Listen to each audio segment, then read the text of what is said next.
Hey, Tim Mullen with West Central Equipment here. Today I'm going to be adding some fuel stabilizer to this John Deere X350. It's getting fall, winter's coming, we're going to be storing this tractor away. I need to add fuel stabilizer to our gas tank.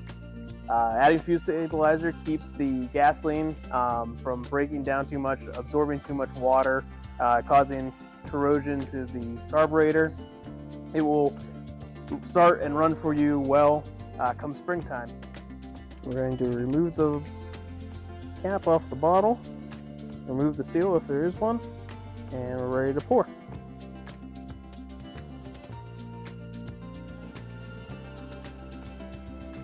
Now we're going to start the mower and let it run for a little bit to get that fuel stabilizer to work through the system.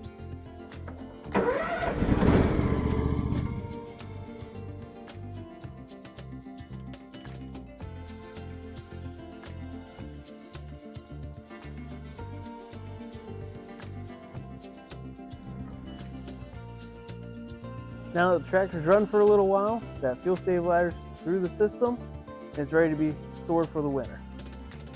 If you like this video, if you found it helpful, give it a like, leave a comment below if you have another video you'd like to see, and visit us at westcentraleq.com.